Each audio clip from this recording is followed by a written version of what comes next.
사사기 6장 11절에서 18절의 말씀입니다. 제가 봉독에 올리도록 하겠습니다. 여호와의 사자가 아비에셀 사람 요아스에게 속한 오브라에 이르러 상수리 나무 아래에 앉으니라. 마침 요아스의 아들 기드온이 미디안 사람에게 알리지 아니하려 하여 밀을 포도주 틀에서 타작하더니 여호와의 사자가 기드온에게 나타나 이르되 큰 용사여 여호와께서 너와 함께 계시도다 하매 기드온이 그에게 대답하되 오 나의 주여 여호와께서 우리와 함께 계시면 어찌하여 이 모든 일이 우리에게 일어났나이까? 또 우리 조상들이 일찍이 우리에게 이르기를 여호와께서 우리를 애굽에서 올라오게 하신 것이 아니냐 한 그 모든 이적이 어디 있나이까? 이제 여호와께서 우리를 버리사 미디안의 손에 우리를 넘겨주셨나이다 하니 여호와께서 그를 향하여 이르시되 너는 가서 이 너의 힘으로 이스라엘을 미디안의 손에서 구원하라. 내가 너를 보낸 것이 아니냐 하시니라. 그러나 기드온이 그에게 대답하되 오 주여 내가 무엇으로 이스라엘을 구원하리까 보소서. 나의 집은 므낫세 중에 극히 약하고 나는 내 아버지 집에서 가장 작은 자니이다 하니 여호와께서 그에게 이르시되 내가 반드시 너와 함께하리니 네가 미디안 사람 치기를 한 사람을 치듯 하리라 하시니라. 기드온이 그에게 대답하되 만일 내가 주께 은혜를 얻어 싸우면 나와 말씀하신 이가 주 되시는 표징을 내게 보이소서. 내가 예물을 가지고 다시 주께로 와서 그것을 주 앞에 드리기까지 이곳을 떠나지 마시기를 원하나이다 하니 그가 이르되 내가 너 돌아올 때까지 머무르리라 하니라. 아멘. 그 하나님께서 오늘도 우리와 함께 하소서.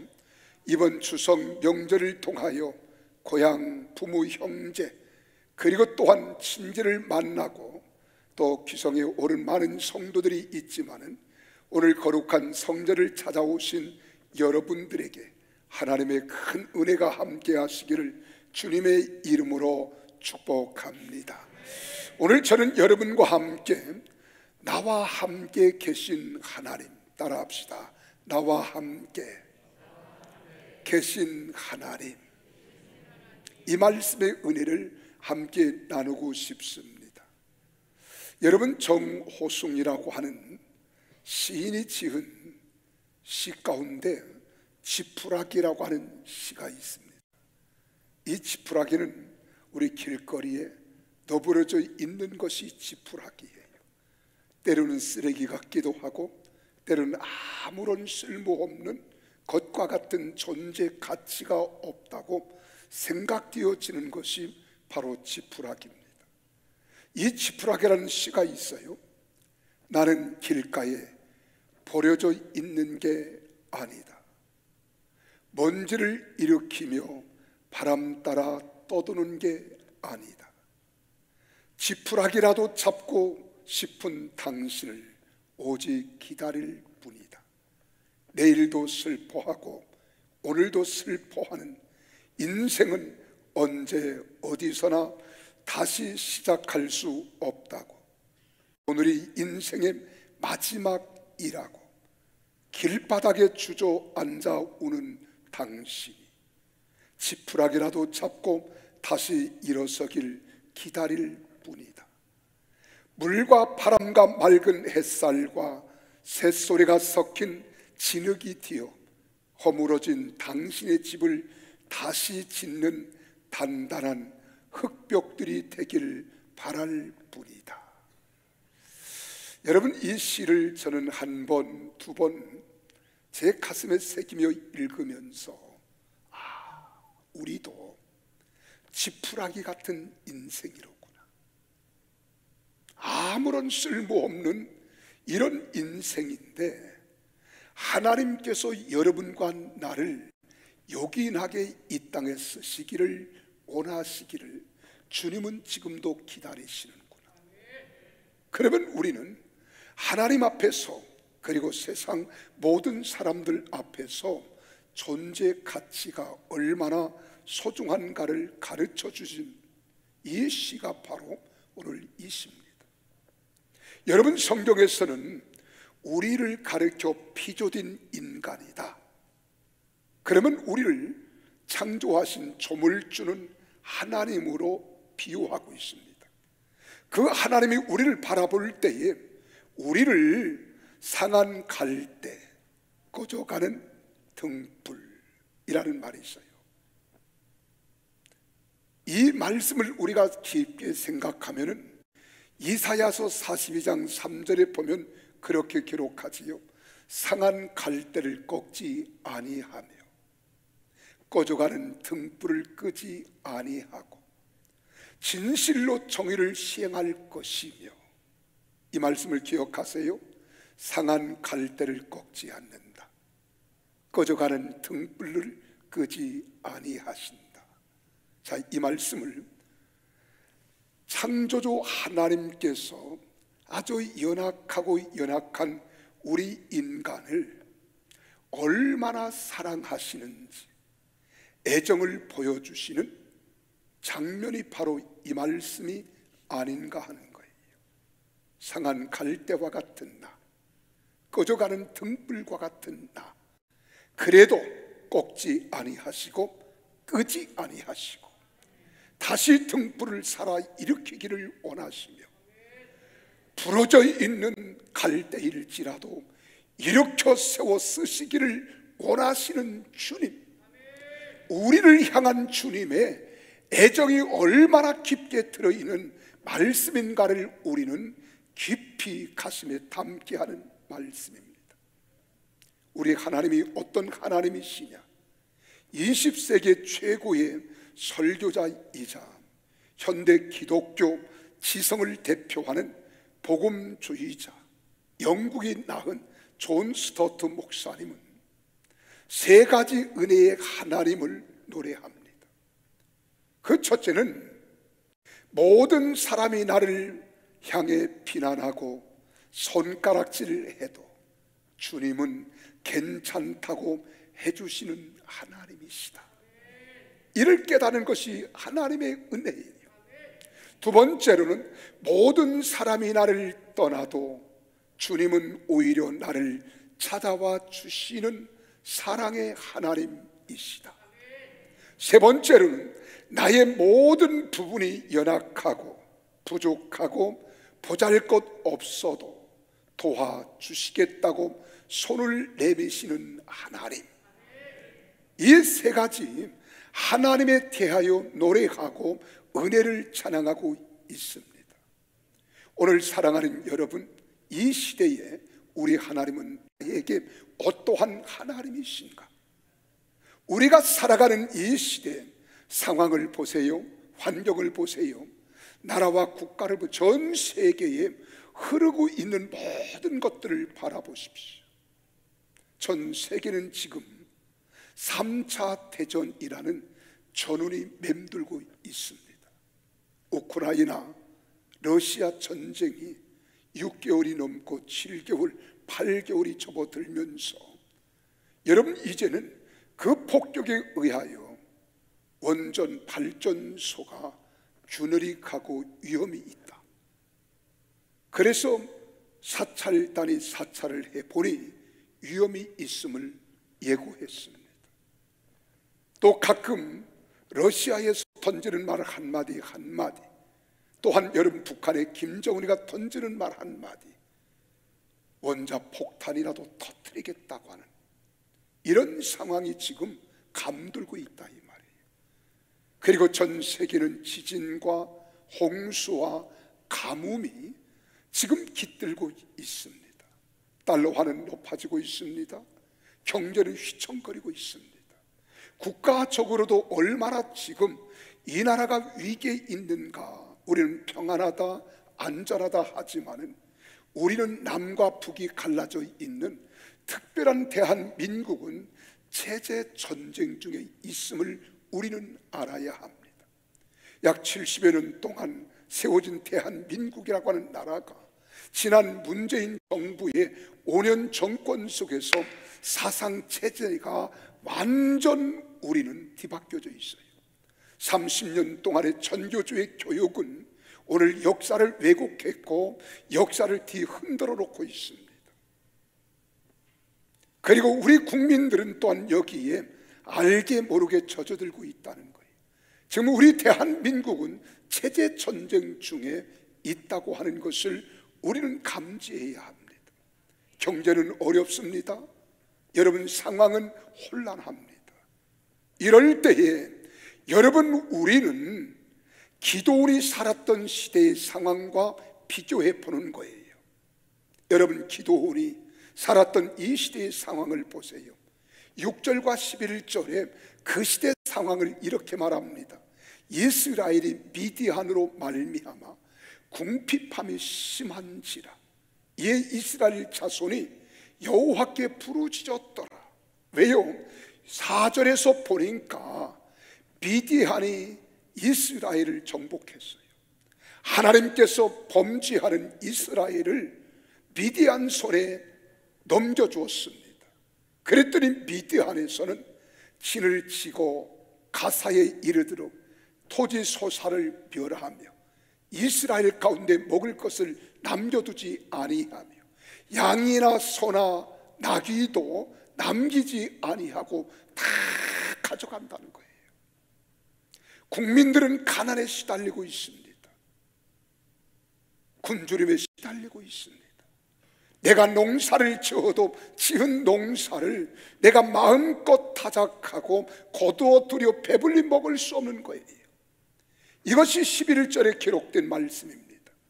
11절에 보니까 오늘 기도원이라고 하는 사람이 지은 농사의 밀을 수확하여 달곡을 가는데 넓은 마당에서 하지 못합니다.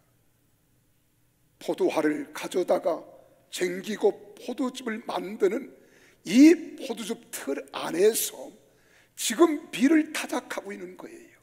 왜요? 미디안 사람들의 눈을 피하여 우리의 수확한 밀을 빼앗길까 하여 조급한 마음, 소극적인 마음, 두려운 마음, 떨리는 마음을 가지고 지금 그 상황을 이야기해 주는 장면입니다. 그때 이스라엘이 6절에 보니까 그래요.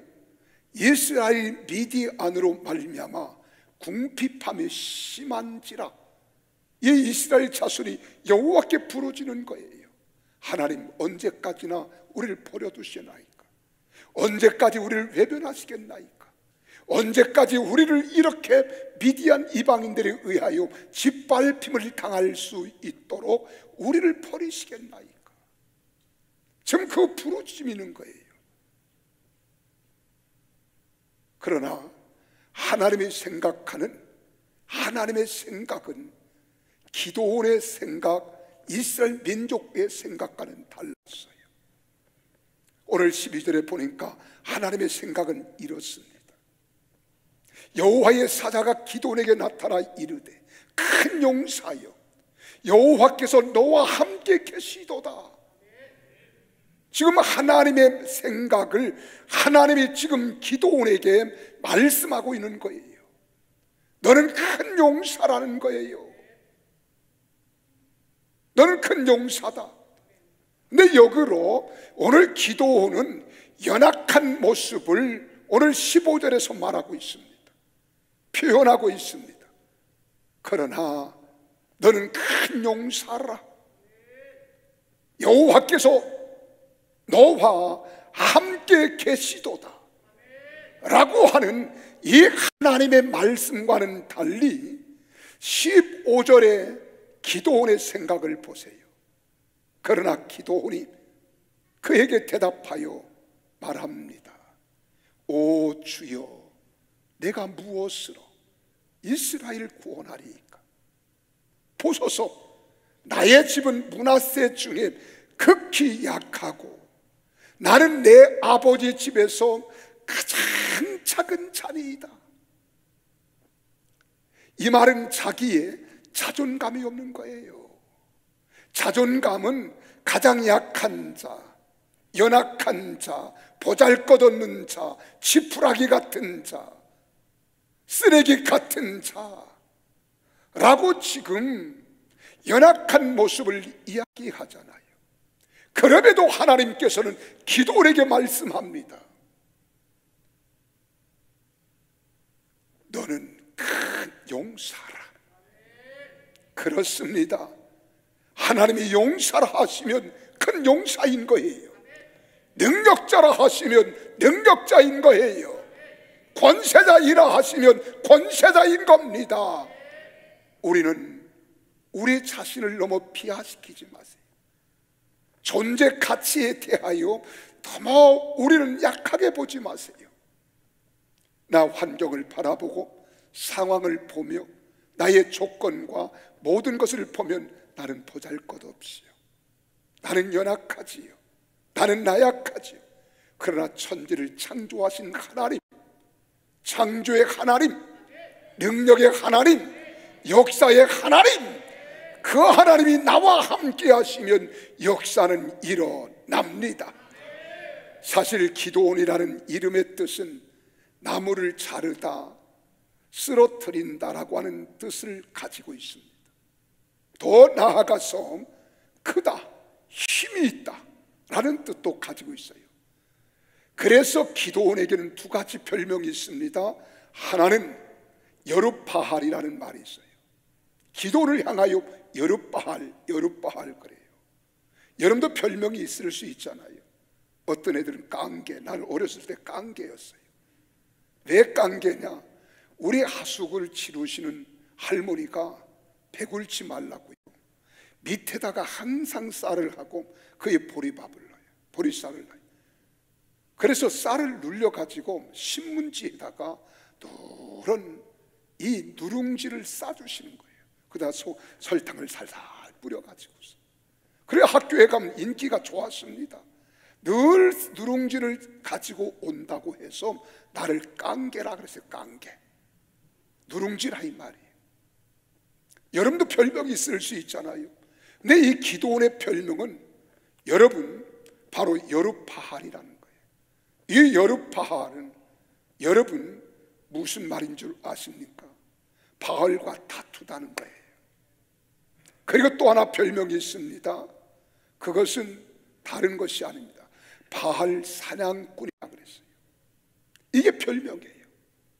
그런데 여러분 여기에 이 기도원은 자기를 향해서 나는 지극히 극히 작은 자라는 거예요. 극히 연약한 자라는 거예요. 보잘것없는 자라는 거예요.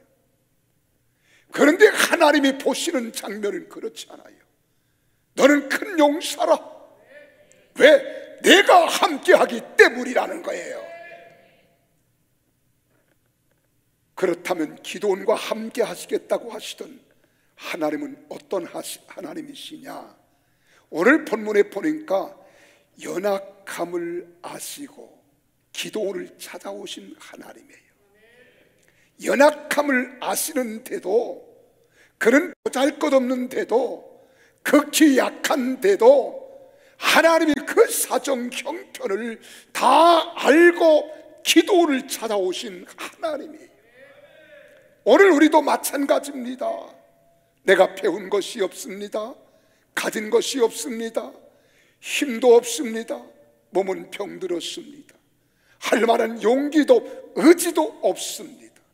그러나 하나님은 나를 찾아오신 하나님이에요. 여러분이 약하다고 무시하지 않아요. 배우지 못했다고 여러분 세상 사람들처럼 손가락질하지 않아요. 우리 하나님은 꺼져가는 갈대도 꺾지 않습니다. 꺼져가는 등불도 끄지 않으십니다. 여러분 있는 그대로 형편, 처지, 상황 아시고 주님은 전능자 하나님, 능력의 하나님, 역사의 하나님, 기적의 하나님으로 여러분을 찾아오신 거예요. 그래서 11절, 12절에 말씀을 그렇게 하는 겁니다. 같이 읽어볼까요? 천천히. 여호와의 사자가 아비에셀 사람 요아스에게 속한 오브라에 이르러 상수리나무 아래에 앉으니라. 마침 요아스의 아들 기드온이 미디안 사람에게 알리지 아니하려 하여 밀을 포도주 틀에서 타작하더니, 여기서 보세요. 기드온이 우리와 뭐가 다를 바가 있겠어요? 미디안 사람들을 두려워하고 있어요. 자기의 지은 농사를 빼앗길까 봐 지금 벌벌 떨고 있습니다. 사람들이 보는 앞에서 그 드넓은 마당에서 타작하지 않고 포도즙 틀 안에 들어가서 좁은 공간에서 지금 타작을 하고 있다는 거예요. 근데 12절 보세요. 거기에 여호와의 사자가 나타난 거예요. 기도에게 나타나 말합니다. 큰 용사여, 여호와께서 너와 함께 계시도다. 믿으시면 아멘 하십시다. 사도 바울도 고린도전서 15장 9절 10절에서 그렇게 말합니다. 나는 사도 중에 가장 작은 자라. 나는 하나님의 교회를 박해했던 자라는 거예요. 사도라 칭함 받기를 감당하지 못할 자니라. 그러나 내가 나딘 것은 나의 힘으로 된 것이 아니라는 거예요. 나의 능력으로 된 것이 아니라는 거예요. 전적인 하나님의 은혜로 되었다는 거예요. 할렐루야.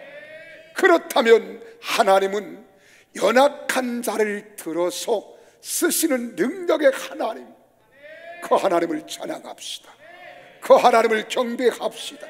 그 하나님을 영화롭게 합시다. 그래서 제프 루스카라고 하는 사람이 그런 말을 하는 거예요. 하나님은 평범하고 연약한 자들을 통해서 계획한 바를 이루신다는 거예요. 여러분, 한 사람 한 사람에게 하나님이 계획하신 바가 있습니다. 뜻하신 바가 있습니다. 내가 그를 보지 못하고 그를 알지 못할지라도 하나님은 나를 지금 크게 보시고 있다는 거예요. 비전의 사람으로 보고 있다는 거예요. 그래, 비전의 렌즈를 통하여 나를 바라보고 계십니다. 한번 옆 사람 보고 인사합시다. 하나님은 당신을 비전의 렌즈로 바라보고 계십니다. 와, 놀랍잖아요. 비전의 렌즈로 바라보고 있는 거예요. 나는 스스로 작다 하지만 하나님은 비전의 렌즈로 나를 바라보는 크게 보고 있다는 거예요. 저도 이제 노안이 오다 보니까 이 돋보기를 껴도요, 작은 글씨를 보려면 그냥 안 보여요. 그래서 내 책상 위에는 꼭 이 볼록 렌즈가 있어요. 돋보기가 있어요. 돋보기. 이만한 돋보기를 가져다 놓고 그리고 이렇게 보면 작은 글씨자면 크게 보입니다. 바로 하나님께서 여러분 스스로 나는 미약한 자, 나는 연약한 자, 나는 지극히 작은 자, 나는 보잘것없는 자라고 나를 비하하지만은 하나님은 성령 안에서 비전의 렌즈로 여러분을 바라보고 있다. 와, 놀랍잖아요. 그 하나님이 나와 함께 하시는 거예요. 그래, 하나님이 나를 보시고 내가 발견하지 못한 것, 내가 알지 못한 것을 우리 하나님이 보시고 말씀합니다. 너는 내가 지은 최고로 존귀한 존재다.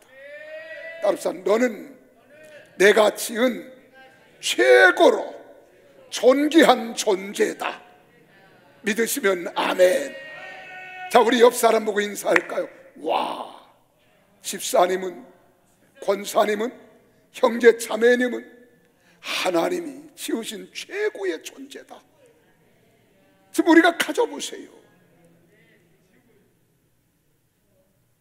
여러분, 나는 그렇게 보아도, 사람들은 나를 그렇게 생각해도 내 하나님은 그렇지 않다는 거예요. 내 하나님은 나를 보실 때 최고의 존재로 내가 너를 쓰겠다는 거예요. 여러분, 쓰레기와 같고 보잘것없는 지푸라기를 하나의 집을 짓고 세운 데 쓰임 받듯이 하나님 나라를 위해서, 하나님 영광을 위하여, 하나님의 기쁘신 뜻을 위하여 여러분과 나를 써주실 줄로 믿으시기를 바랍니다. 자, 그렇다면 기드온에게 찾아오신 하나님은 어떤 하나님이시냐? 첫째로 연약함을 아시고 찾아오신 하나님이에요. 연약함을 아시고, 내가 가진 것이 없습니다, 지닌 것이 없습니다, 갖춘 것도 없습니다, 생긴 것도 다른 사람들보다 멋지게 아름답게 생기지 못했지만 다 형편 보시고 아시고 나를 찾아오셨어요. 내 병든 모습, 연약한 모습, 배우지 못한 모습, 무지한 모습 다 아시는 주님, 나를 찾아오셨습니다. 두 번째로는 함께 하시는 하나님이세요. 찾아오셨다가 마음에 들으니까 함께 하시고, 마음에 들지 아니하니까 떠나시는 하나님이 아니에요. 나의 형편 처지 상황을 잘 아시는 하나님께서는 내가 어떠한 모습과 상황을 가지고 살아갈지라도 나는 너와 함께 하겠다는 거예요. 내가 너를 도와주시겠다는 거예요. 내가 너와 함께하여 너를 일으켜 주시겠다는 거예요. 그래서 12절에 말하잖아요. 여호와의 사자가 기드온에게 말합니다. 큰 용사여, 여호와께서 너와 함께 계시도다. 이 말씀을 믿으시기를 주님의 이름으로 축원합니다. 그러므로 우리는 하나님이 우리와 함께 하신다는 믿음을 잊어서는 안 됩니다. 하나님이 나와 함께 하신다는 믿음을 가져야 합니다. 하나님이 우리를 통해서 역사하신다는 믿음을 가지시기를 주의 이름으로 축원합니다. 그런데 오늘 기드온의 말을 들어보세요. 기드온이 14절 15절에 그렇게 말합니다. 14절에서 여호와께서 말씀하잖아요. 너는 가서 이 너의 힘으로 이스라엘의 손에서 미디안의 손에서 이스라엘을 구원하라. 내가 너를 보내겠다는 거예요.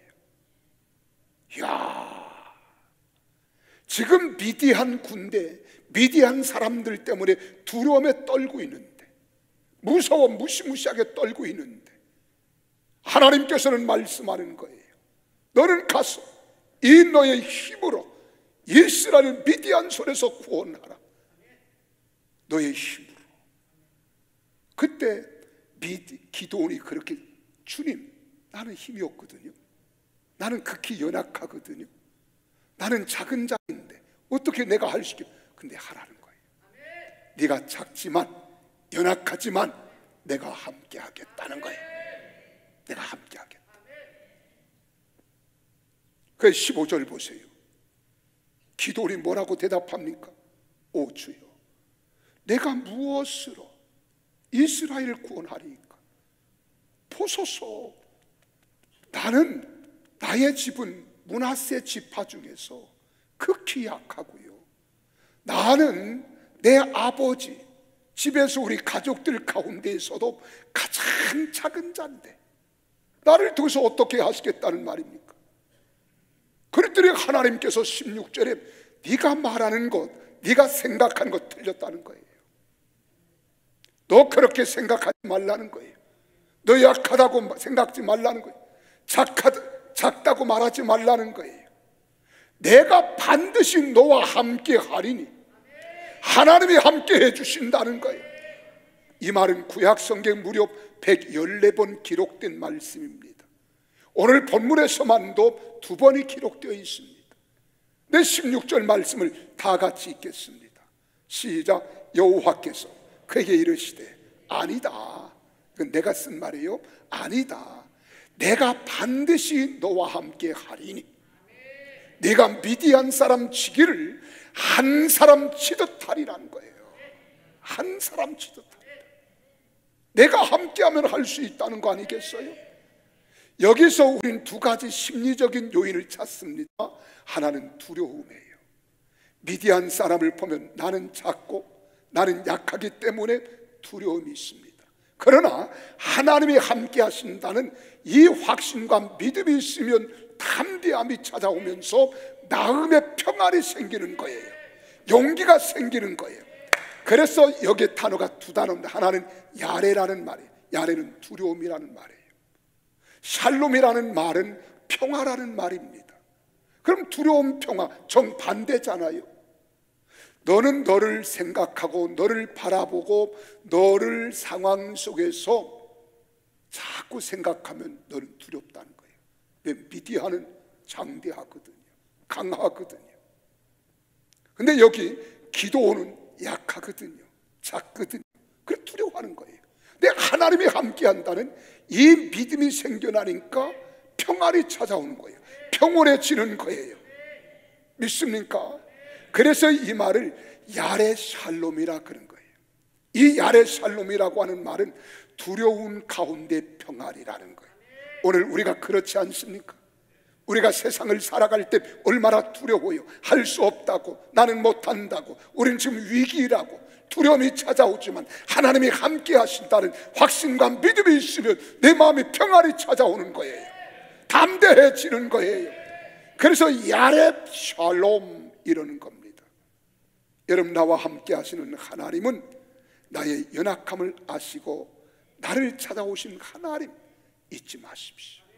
나의 형편을 아시고 그럼에도 나를 찾아오신 하나님, 나는 무능하다는 사실을 아시고 그래도 찾아오신 하나님이신 거예요. 그래 하나님이 함께 하신다는 이 믿음이 있으면 세상에 두렵지 않은 거예요. 겁나지 않은 거예요. 그래서 예수님께서 마가복음 9장에 말씀하면 할 수 있거든이 무슨 말이냐? 믿는 자에게는 능치 못할 일이 없다. 바울 사도는 말합니다. 내게 능력 주시는 자 안에서 내가 모든 것을 할 수 있느니라.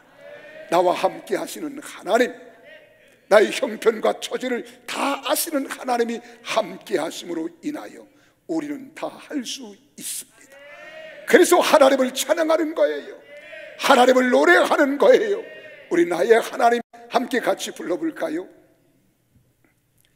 나의 하나님, 나의 하나님, 나와 함께 하신 하나님, 주님 뜻대로 살기 원하여 이처럼 간구합니다.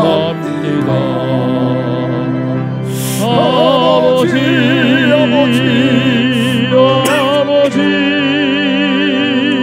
죄인 부르신 아버지, 감사합니다, 감사합니다. 늘 찬송하게 하소서. 아버지, 아버지, 아버지,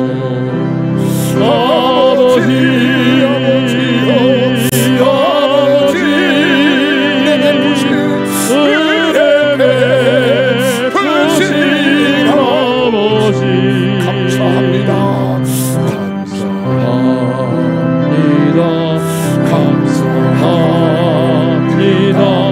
영광 받아 주옵소서.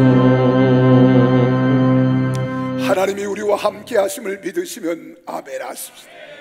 그러면 나와 함께 하시는 하나님은 어떻게 나를 통해서 역사하시기를 원하시느냐? 사명으로 일으켜 주시기를 원하세요. 사명으로. 오늘 14절 보세요. 하나님께서 기도원이 이렇게 연약하고 나약한 마음을 가지고 지금 자존감을 상실한 채 하나님의 사자와 대화할 때에 하나님께서 그를 일으키기 위하여 무엇으로 말씀하시느냐? 사명으로 말씀하는 거예요. 14절 같이 한번 읽어볼까요? 시작. 왕이 단 위에 서서 여호와 앞에서 언약을 세우되 마음을 다하고 뜻을 다하여 여호와께 순종하고 그의 계명과 법도와 율례를 지켜 이 책에 기록된 이 언약의 말씀을 이루게 하리라 하매 백성이 다 그 언약을 따르기로 하리라. 할렐루야. 보세요. 오늘 12절에서는 절망 가운데 찾아오신 하나님이에요. 근데 14절에서는 그에게 사명으로 일으켜 세워주고 있는 거예요. 하나님이 찾아오셔서 사명을 주실 때에는 인간적인 기준과 다릅니다.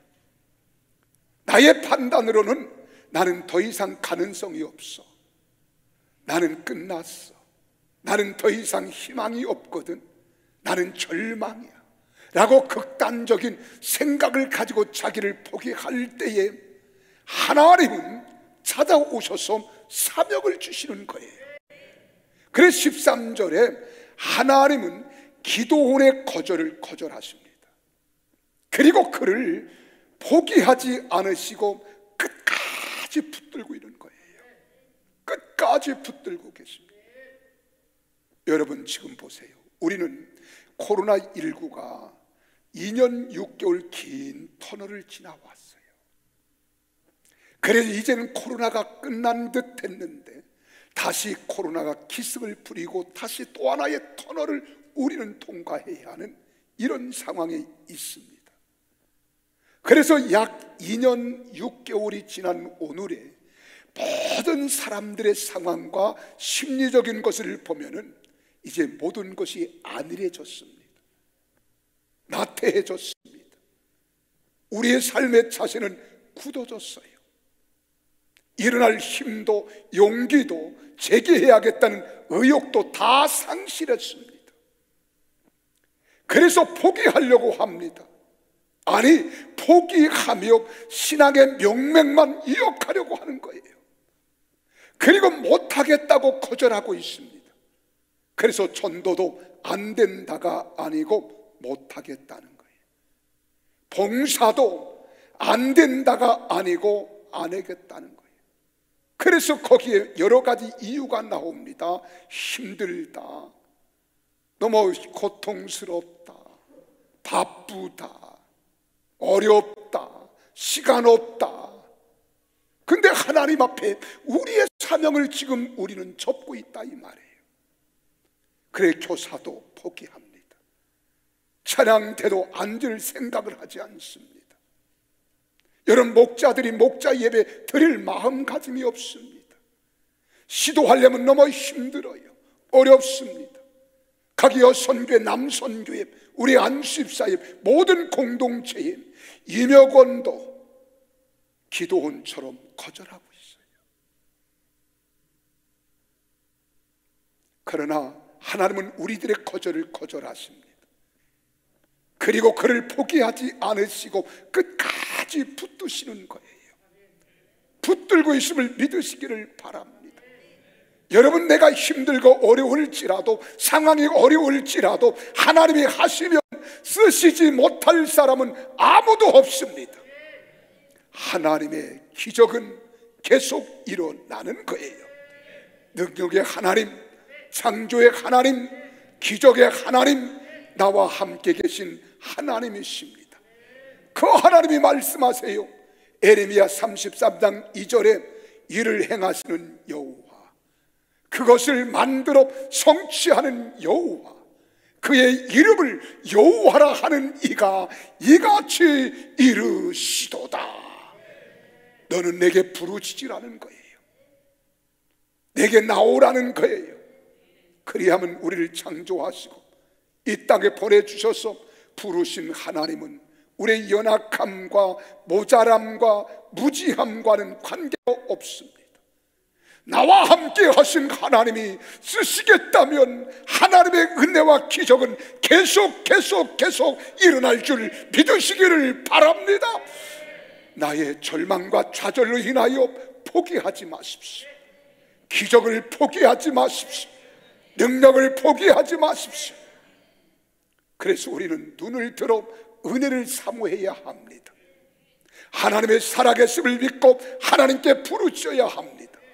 성령님의 은혜와 도우심을 구해야 합니다. 그리하면 나와 함께 하시는 하나님께서는 응답해 주십니다. 해결해 주십니다. 치료해 주십니다. 새롭게 하십니다. 능력을 주십니다. 새 힘을 주셔서 독수리가 날개치며 올라감과 같이 우리를 은혜롭게 능력의 길로 이끌어 주실 줄로 믿으시기를 바랍니다. 그래서 나와 함께 하시는 하나님께서는 응답해 주시고 우리가 알지 못하는 크고 은밀한 일도 우리에게 가르쳐 보여주시면서 나의 갈 길 다가도록 예수 인도하시니 무슨 일을 만나든지 만사 형통할 줄로 믿으시기를 바랍니다. 그 하나님이 나와 함께 하시는 하나님이세요. 내게 능력 주시는 하나님이세요. 오늘 기도원처럼 우리는 머물러 있지 마십시오. 일어나십시다. 깨어나십시다. 그리고 하나님이 기뻐하는 하나님의 사람들이 다 되시기를 예수님 이름으로 축원합니다. 기도하시겠습니다.